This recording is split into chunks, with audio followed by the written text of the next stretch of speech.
Hello everyone, Radhe Radhe. कैसे हो आप सब? आई होप कि आप सब अच्छे ही होंगे और स्वस्थ होंगे। आप सभी का स्वागत है आपके चैनल कुसुम फैमिली ब्लॉग में। तो वीडियो शुरू कर लेते हैं। आज काफ़ी रिक्वेस्ट पे आपकी पे वीडियो में आज लेकर के आई हूँ। मतलब काफ़ी टाइम से रिक्वेस्ट थी। पहले मैंने अपने मतलब एक्सपीरियंस शेयर किया था, तब भी आप सब ने रिक्वेस्ट करी थी। तो मैंने सोचा चलिए आज ये वीडियो मैं आप लोगों के साथ में ये शेयर कर देती हूँ। और आज से मतलब आज के दिन से कोई और दिन अच्छा हो नहीं सकता है इस वीडियो के लिए। और आज है गन्नू का बर्थडे, यानी कि 22 अक्टूबर को आज गन्नू का है बर्थडे। आप सभी गन्नू को ढेर सारा आशीर्वाद और अपना प्यार दीजिएगा। गर्वित को आज पूरे 6 साल का हो गया है। तो गन्नू बुआ की तरफ से भी ढेर सारा प्यार बेट बाबू को, और खूब भगवान की दुआ से लंबी उम्र हो और पढ़े, अपने मम्मी पापा का और सबका नाम रोशन करे। क्योंकि कहते हैं ना, बच्चों के लिए ना बड़ों का आशीर्वाद बहुत ज़्यादा ज़रूरी है। और आज यहाँ मेरे पास में नहीं है, गांव में है, मम्मी के पास में। तो जन्मदिन तो वहाँ मनेगा। पिछले साल यहाँ मनाया था तो मैंने शेयर किया। वैसे गाजियाबाद उसका पिछले साल एक ही बार जन्मदिन मना है, और आज उसके जन्मदिन वहाँ धूमधाम से मनेगा। और वैसे भी कथा हुई हो गई है, क्योंकि टाइम हो रहा है, सुबह के ही हो रहे हैं 9:15। कथा वहाँ पे कंप्लीट हो गई है, कथा वगैरह कराई है मम्मी ने। और बहुत ज़्यादा खुश है। और सबसे ज़्यादा परेशानी की बात है कि पिंकू को रहता है मेरा बर्थडे, भैया का बर्थडे नहीं है। पिंकू के लिए घर में किसी का भी केक आओ, बस उसी का ही बर्थडे रहता है, वही केक काटेगा। तो गीता हंस रही थी कि दोनों में खूब झगड़ा हो लिया है सुबह सुबह उनमें। मैं इनके बच्चों का यही रहता है, दोनों को मिल करके ही केक कटवा देंगे। तो देखिए, मैं और ईशू नहीं जा पाए, अभी कुछ टाइम बाद जाऊंगी। आज गन्नू हो गया पूरे 6 साल का, यानी कि 2015 में 22 अक्टूबर उस दिन सा था दशहरा। दशहरे वाले दिन गन्नू का जन्म हुआ था, शाम को 4 बजे। दशहरा सभी धूमधाम से मनाते हैं, तो हमारा भी यही था कि मतलब खूब अच्छे से धूमधाम से सुबह से ही दशहरे का तैयारियां जो होती हैं और वही सब चल रही थी। तो उसी दिन दशहरे वाले दिन गन्नू हमारा इस दुनिया में आया था। तो आज मैं आप लोगों के साथ में शेयर करूंगी गीता की प्रेगनेंसी स्टोरी, जो कि काफ़ी लोगों ने मुझे रिक्वेस्ट की थी कि गीता के नाम से। मगर गीता अब यहाँ है नहीं, अगर होती तो मैं उसके मतलब एक्सपीरियंस शेयर करवाती। लेकिन देखिए, कहते हैं ना कि जो प्रेग्नेंट रहती हैं लेडी, वो तो उस चीज़ को मतलब उस मोमेंट को हर को मतलब एक होता है ना बच्चे का जो मोमेंट रहता है उसको एंजॉय करते हैं, ये एंजॉय ही करते हैं। मतलब बहुत अच्छी फील होती है फीलिंग। लेकिन पूरा परिवार भी बहुत उससे घड़ी का इंतज़ार करता है, उसका हर पल ध्यान रखता है हर चीज़ का। तो ऐसे ही कुछ हमारे साथ भी हुआ था। थोड़ा बहुत डिटेल में तो मैं मतलब कुछ कुछ आप लोगों को कभी कभी बता देती हूँ, लेकिन आज मैं पूरा डिटेल में एक्सपीरियंस शेयर करूँगी आप लोगों के साथ में। तो मेरी रिक्वेस्ट है, वीडियो पसंद आए तो प्लीज़ जो लाइक नहीं करते ना, लाइक कर दिया करो। लाइक करने से थोड़ा सा चैनल सर्च में चला जाता है और कुछ नहीं है। तो आप लोग अगर चाहते हो कि मेरा चैनल भी, सबके चैनल इतने आगे बढ़ गए, मेरा भी बढ़ा, तो प्लीज़ लाइक और शेयर तो कर ही दिया करिए। न्यू है चैनल पर तो सब्सक्राइब कर लीजिएगा। तो ये बात है 2015 की और अप्रैल की, यानी कि गीता की शादी हुई थी भाई की 2015 में 30 जनवरी को। 30 जनवरी को उनकी शादी हुई थी, और हमें अप्रैल में मुझे पता चला था 27 अप्रैल में घर में। तो देखिए, जब घर में मतलब शादी होती है बेटे की, खासकर बहू जब आती है, तो पहले तो शादी में जब बहू घर आएगी तो एक नई नई बहू का सबको इंतज़ार भी होता है, और एक घर में खुशियाँ होती हैं, एक नया मेंबर हम सबके साथ जुड़ता है। फिर उसके बाद में कुछ टाइम बाद ही घर वालों की और ख़ास करके सासू माँ के, उन सबके अरमान जुड़ जाते हैं बच्चे के लिए। तो गीता मतलब 27 अप्रैल को मुझे मम्मी ने फ़ोन करके बताया था कि बुआ बनने वाली है। वैसे मैं बुआ 2 बार पहले बन चुकी हूँ। मेरे बड़े वाले भाई के 2 बच्चे हैं, आप सभी को पता है, बेटी और बेटा। तो उनकी बेटी बड़ी है, बेटा छोटा है, लेकिन गीता का पहला बच्चा था। तो सुन के घर में मुझे भी बहुत खुशी हुई। और आप लोगों को पता है, ऐसी खुशखबरी मिलती है तो सभी को बहुत ज़्यादा खुशी होती है। लेकिन प्रॉब्लम, कहते हैं ना, जब खुशी आती है तो साथ साथ हम कुछ कुछ तो प्रॉब्लम भी आती हैं। तो प्रॉब्लम ये थी कि गीता अपने मायके से आई थी, उसके एग्ज़ाम चल रहे थे बीएससी के, जब वहाँ से आकर के उसने बताया था। तो कोई बात नहीं, मतलब डॉक्टर को दिखाया, नॉर्मली था 3-4, घर में वहाँ पे शादी भी थी गांव में। तो 3-4 दिन शादी अटेंड करी, लेकिन उस शादी के टाइम में ही गीता की इतनी हालत ख़राब रही थी कि इसको इतनी उल्टियाँ लगी थी, मतलब इतनी शुरू हो गई। डॉक्टर को दिखा करके भी लेकर के आए, कोई आराम नहीं। खाना तो दूर की बात है, वो पानी भी नहीं पी पा रही थी, एक बूंद पानी। और ना भी पिएगी तो भी थोड़ी देर लेटती थी और उल्टियाँ शुरू हो, लेट भी गई उसका ये नौबत आ गई कि अंदर से ये गला ना छिल गया बिल्कुल। हाँ, जब उल्टियाँ शुरू मतलब हो रही थी तो गला छिला था, तो उसमें ब्लड आना शुरू हो गया। जब घर में ये सब मम्मी ने मतलब देखा, वो सब तो परेशान, मम्मी बहुत जल्दी से परेशान हो जाती हैं। मतलब एक होता है ना कि बहुत अच्छे से संभाल लेते हैं, लेकिन मम्मी हमारी थोड़ा सा कच्चे उसकी हैं, क्योंकि कुछ झेला है लाइफ में, उन्होंने भी झेला। क्या है, मेरे ही वजह से उन्होंने ये सब देख देख करके मतलब ऐसी हो गई हैं। तो उन्होंने मुझे फ़ोन किया था, कह रही यहाँ तो डॉक्टर को दिखा लिया, उन्होंने बोला ऐसे ही लगती हैं, लेकिन इसको लगती हैं हर किसी को, लेकिन इसको इतनी थी कि बहुत ज़्यादा हो रही थी। तो मैंने उसको बोला, मैं ठीक है। जब मैं इस घर में नहीं रहती थी, रेंट पे रहती थी, अभी मैं भातनोत के आई हूँ ना कुछ टाइम पहले, मामी जी हो, उन्हीं का घर था, उन्हीं के घर में हम लोग रहते थे। 3 फ्लोर का था, नीचे वो रहती थी, बीच में सरिता भाभी रहती थी, और ऊपर तीसरे फ्लोर पे मैं रहती थी।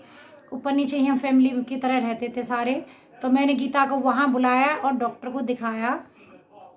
तो डॉक्टर ने मतलब कुछ टाइम तो देखा था कि आराम लग रहा है, दवा दी, लेकिन वहाँ 2-3 घंटे उन्होंने रखा था क्लिनिक पे।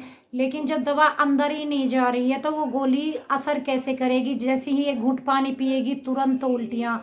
फिर डॉक्टर ने इंजेक्शन दिया, इंजेक्शन दे के 1-2 घंटे रखा, और वहीं पर थोड़ा सा खिलाए पिलाए तो उसको हल्का हल्का सा आराम लगा।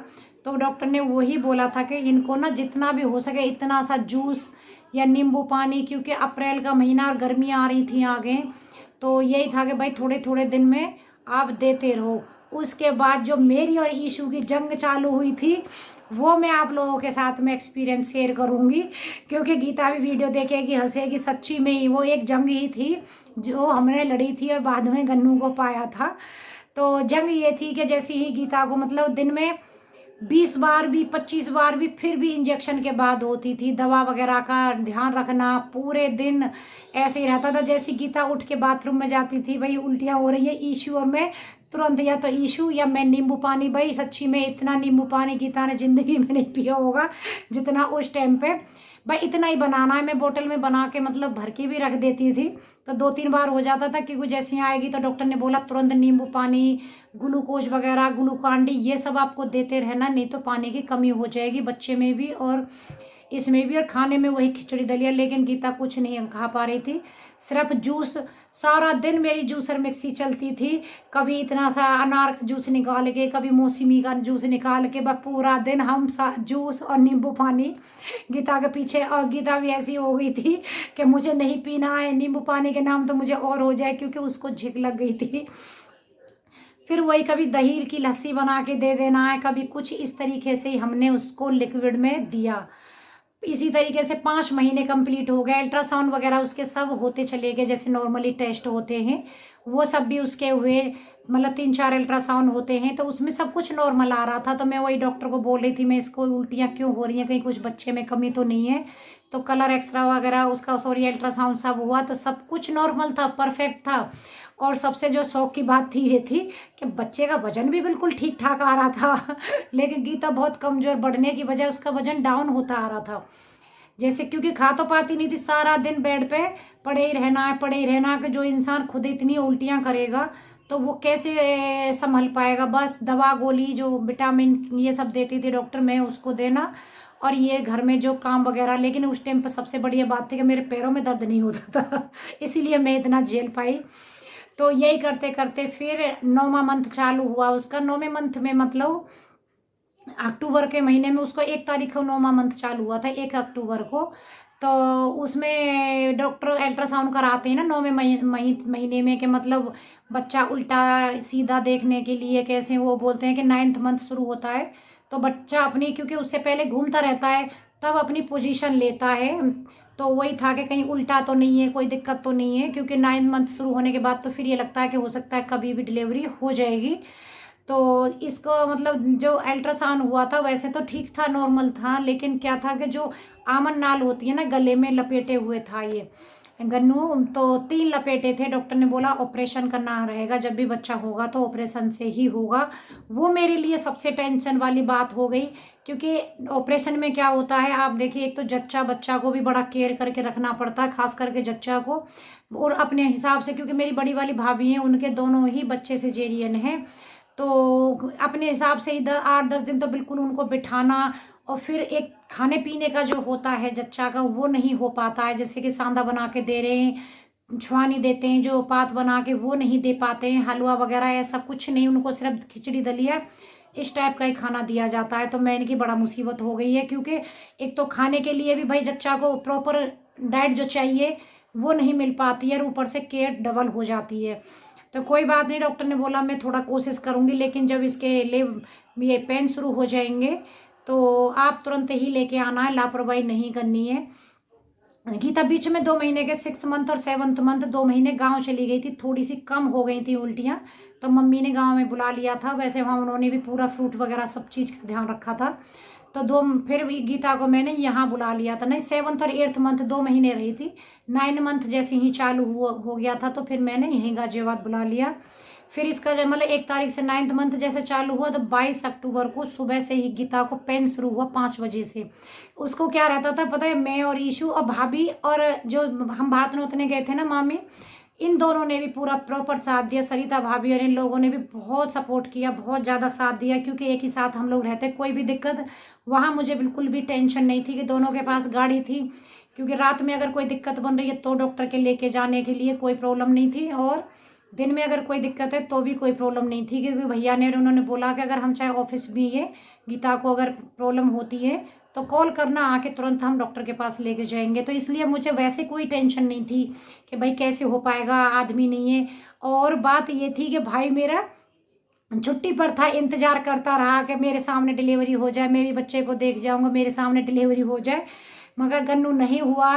लेकिन जॉब थी तो जाना भी पड़ेगा, और आपको मैं बताऊं वो 21 अक्टूबर को यहाँ से उसकी फ़्लाइट थी सिंगापुर के लिए दिल्ली से, तो दोपहर में दिल्ली चला गया, फिर उसकी रात को फ्लाइट थी, 21 अक्टूबर को गया, और 22 अक्टूबर को गन्नू पैदा हो गया। तो जब उसको हमने बताया तो वही बोल रहा था कि ये मेरा ही इंतजार कर रहा था कि पापा चले जाएंगे तभी आऊँगा मैं। तो 22 को शुरू उस दिन दशहरा ही था, तो एक दिन पहले 21 अक्टूबर को मेरी देवरानी के भी बेटा हुआ था, तो उसका कुआं पूजन वगैरह में ससुराल गई थी, वहीं से आई थी, नवमी थी उस दिन, तो नवमी का करके सब कुछ, और फिर उसका भी आके थकान सी भी, कपड़े वगैरह मशीन भरी थी। तो मैं हम लोग सब लोग पूछते थे, सरिता भाभी हम सब पूछते रहते थे गीता को डेली कुछ हो रहा है, नहीं अगर जरा सा भी हमें गीता में कुछ सिम्टम लगते कि कुछ पेन वगैरह हो रहा है तो बोलती नहीं। उस दिन गीता को पेन हुआ, हमने किसी ने पूछा ही नहीं उसको, क्योंकि डेली डेली पूछते हैं तो मना कर देती है, उस दिन हमने ध्यान ही नहीं दिया है। टाइम हो गया था 9:30 बजे के आसपास, बार बार गीता को प्रॉब्लम हो ही जा रही थी। फिर मैंने कि बाद में जब मुझे एकदम से ध्यान आया कि बार बार वॉशरूम जा रही है, मैंने कि कुछ प्रॉब्लम है, कह रही पता नहीं क्या हो रहा है, आज सुबह से मेरी कमर में दर्द हो रहा है, और ऐसा लग रहा है कि हाँ कुछ पेन वगैरह सा पेट में, ज़्यादा नहीं है, हल्का हल्का सा महसूस हो रहा है। एक तो पहला बच्चा होता है तो देखिए ज़्यादा पता भी नहीं चलती है, लेकिन हाँ हम लोग वहाँ कई एक्सपीरियंस वाले थे तो हम लोगों को पता था। मैंने कि कोई बात नहीं, मैंने डॉक्टर को कॉल किया, बात करी, तो उन्होंने मुझे बोला था कि जब पेन हो रहे हैं मतलब तो 1 घंटे में, जैसे अभी मान लीजिए पेन उसको होता है ना दर्द के, एक बार आया फिर थोड़ा गैप लेगा, कि अभी आया है तो 1 घंटे के बाद दोबारा आना चाहिए, तो उस टाइम पे आप मेरे पास लेके आओ। अगर आपको 3-4 घंटे में अभी आ रहा है तो घर पे ही रहने दो, कोई प्रॉब्लम नहीं है। गीता को ऐसे ही आ रहे थे 3 घंटे में, 4 घंटे में। फिर मैंने देखा 1-1 घंटे में आ रहा, तो मैंने भाभी को और मामी उन दोनों को ऊपर बुलाया, मैंने कि ऐसे ऐसे गीता की, तो उन्होंने बोला, मामी ने कि दूध गर्म करके 1 गिलास उसमें बादाम पीस करके इसको गरम गरम दूध पिलाना है घी डाल करके। तो गीता को तो उस वैसे भी उल्टियाँ तब तक भी चल रही थी, जैसे ही मैंने आधा गिलास दूध, उसने बोला आधे से भी कम करो, मैं इतना ही पी पाऊंगी, वो भी उसने निकाल दिया, तो नहीं पी पाई। फिर हम 3 बजे इसको डॉक्टर के पास ले करके गए। मेरी सांस ऐसी अटकी हुई थी कि ऑपरेशन का जो था ना वो एक सर पे तलवार लटक रही थी, ये लग रहा भगवान कैसे भी नॉर्मल हो जाए। हॉस्पिटल पहुंच गया डॉक्टर ने, मैं ही थी। जब हमारे ऊपर पता है जिम्मेदारी होती है ना, सच्ची में बहुत एक ऐसा फील होता है हर टाइम पे कि सब कुछ अच्छा हो जाए। मेरे ऊपर बहुत बड़ी जिम्मेदारी थी कि मैं भाई यहाँ लेके मेरे पास रही, सब कुछ ठीक था, बस यही दुआ थी कि भगवान चाहे बेटी हो बेटा दोनों ही सुरक्षित बाहर आ जाएं। जब गीता अंदर कमरे में गई थी तो मेरा हाथ पकड़ करके मैं उसकी चेहरा देख रही थी, मैंने कि मैं इधर ही वेट करती हुई मिलूंगी तुझे। तो बस यही था, ऑपरेशन के पेपर वगैरह जितने थी उन्होंने कार्रवाई पूरी करा के साइन वगैरह करा लिए थे। लेकिन सबसे बड़ी समस्या एक थी कि डॉक्टर ने बोला था कि गीता का अगर ऑपरेशन होता है तो उसको ब्लड चढ़ाना पड़ेगा, ब्लड की उसको कमी थी, क्योंकि 8 पॉइंट कुछ उसमें ब्लड था खाली, क्योंकि उल्टियाँ थी, खाना तो कुछ पच नहीं रहा था। इतना तो हमने जूस और जो दिया था लिक्विड में उससे उसको फिर भी इतना कवर हो रहा था। तो उन्होंने बोला अगर नॉर्मल होता है तो ज़रूरत नहीं है, लेकिन सिजेरियन हुआ तो ब्लड की ज़रूरत है। मेरा और गीता का एक ही ब्लड है, सेम बी पॉजिटिव गीता का है, मेरा भी। तो फिर यही था कि चलो मैं ही ब्लड दे दूंगी। तो फिर डॉक्टर हंस रही थी कि अच्छा इतनी मेहनत की है। मैंने कहा हाँ अभी गीता मेरा खून भी पिएगी। तो वो वाली बात थी, लेकिन भगवान की दुआ से अंदर गई गीता। मेरा चेहरा इतना उतरा हुआ, मैं बाहर ऐसे बैठी थी, सरिता भाभी घर थी, क्योंकि बच्चे थे उनके, मेरी इशू थी, मामी तो उनके भी बच्चे थे कि मैं घर पे रहूँगी। मामी और हम दोनों उन्हीं की गाड़ी से हम लेके गए। वो बार बार मेरे से यही बोले जा रही थी कि नहीं सब ठीक होगा, इतनी उदास मत हो, इतनी उससे मत बैठ। मैंने कि उदास नहीं, बस ये है कि ऑपरेशन ना हो। कुछ देर पीछे बच्चे के रोने की आवाज़ आई तो एकदम थोड़ा सुकून सा मिला। और बाहर आती है ना सिस्टर कपड़े दे दो बच्चे के, दे दिए, लेकिन वो बता के नहीं गई क्या हुआ, बस इतना बता गई कि नॉर्मल हुआ, सिजेरियन नहीं हुआ है। वो मेरे लिए एक सच्ची में बहुत बड़ी खुशी थी कि नॉर्मल हुआ है, अब मैं सब कुछ अच्छे से हैंडल कर पाऊंगी, संभाल लूँगी सब कुछ। तो फिर काफ़ी देर बाद में वो बच्चे को लेकर के आई, गन्नू को। जो पहला गन्नू का जो चेहरा मैंने देखा था ना, सच्ची में मैं आपको शब्दों में बयान नहीं कर सकती हूँ। वो जो हमारी 9 महीने की जंग थी ना, वो एक पल में चली गई। उसके चेहरे को देख के इतनी खुशी मिली, बहुत ज़्यादा। मतलब वो कहते ना कि सारे दुनिया एक तरफ बुआ बनने की खुशी, एक तरफ वो वाला हाल हो रहा था। और फिर मैंने सबसे पहले मामी थी तो मैंने कि भाई बढ़िया आप ही लोगी उसको गोदी में। उन्होंने गोदी में लिया। फिर शहद चटाने की रस्म होती है, डॉक्टर ने बोला कि शहद जो भी उंगली से चटाएगी बच्चा उसी पे जाएगा। तो वहाँ पे यही डिसाइड हो रहा था कि मैं चटाऊँ या मामी, हम दो ही थे, क्योंकि वो भी थोड़ा सा तेज है और मेरे लिए तो जब सारी दुनिया ही बोलती है कि बहुत तेज है। जो मेरे पर्सनली ही रिश्तेदार है, रिलेटिव है, सब जानते हैं, सब यही बोलते हैं बहुत तेज है। पता नहीं तेज हूँ या जो भी है, क्योंकि अपना घर चला रही हूँ। देखिए तो चाहे आप तेज समझ लीजिए चाहे जो भी है, क्योंकि आज के दुनिया में सीधे का बिल्कुल भी काम नहीं है। तो ये थी हमारे गन्नू की जनरी, जो आज के दिन हमारी गोदी में आया था, इस दुनिया में आया था। और पता है जब गीता को बाहर लेकर के आई थी डॉक्टर वहाँ से, क्योंकि वो कुछ टाइम के बाद आई थी, तब मैंने गीता को ऐसे गोदी में लेके दिखाया था। तो थोड़ा सा गोदी में लेके दिखाया था मैंने, तो गीता मतलब वो बेहोश थी ना। तो मैंने की गीता ये देख, तो गीता मतलब थोड़े बेहोशी है, कौन है क्या है। मैंने की ये देख कितना अच्छा फल भगवान ने हमें दिया है, हमारी गोदी में दिया है। मैं तूने इतना झेला है 9 महीने, सच्ची में बहुत झेला उसने, क्योंकि उसकी जगह पे कोई भी होता था शायद दूसरे बच्चे के लिए बिल्कुल भी नहीं सोचता, क्योंकि उसने इतनी हालत हो गई थी। लेकिन फिर भी हम सब ने करके, कहते हैं ना कि औलाद भी बहुत ज़रूरी है। माँ एक कितना झेल के जन्म देती है बच्चे को। लेकिन हाँ, भगवान की दुआ से सब बच्चे अपने माँ बाप को पूछे, क्योंकि कहीं ना कहीं बड़े होकर के कुछ बच्चे ऐसे होते हैं जो अपने माँ बाप को नहीं पूछते। फिर दुख होता है कि हमने कितना सहन किया था, कितना झेला था जब इस दुनिया में इनको लेके आए। क्योंकि देखिए औरत का एक दूसरा जन्म होता है। जब हम लेबर रूम में जाते हैं तो पता नहीं चलता हमें अंदर क्या हो जाए क्या नहीं हो जाए। आप लोगों ने सुना होगा कितनी बार माँ दुनिया से चली गई, बच्चा बच गया, कुछ भी हादसा कहते हैं ना अपनी जान पे बनाती है उस टाइम पे। तो ये सब भगवान बस कहते हैं ना कि हर औलाद को इतनी दे कि अपने अकल माँ बाप को और सबको, एक दूसरे को भी, और माँ बाप की भी इज्जत करें, उनको भी पूछें हमेशा, उन्हें भी उतना प्यार और सपोर्ट दें। और सोचें कि हमें इस दुनिया में लेकर के आए हैं तो उन्होंने कितना कुछ सहन किया होगा, और पाल पोस की भी फिर कितनी बड़ी जिम्मेदारी निभाई है। लेकिन कुछ बच्चे फट से कह देते हैं कि हमारे लिए तुमने क्या करा है, वो एक बहुत चुभ जाती है बात। लेकिन कोई बात नहीं। और पिंकू महाराज के टाइम पर भी सेम गीता की वही हालत रही थी। उसके टाइम पे भी नहीं, बल्कि पिंकू के टाइम पे तो गीता को 2-2 3-3 दिन एडमिट भी करना पड़ा था हमें हॉस्पिटल में।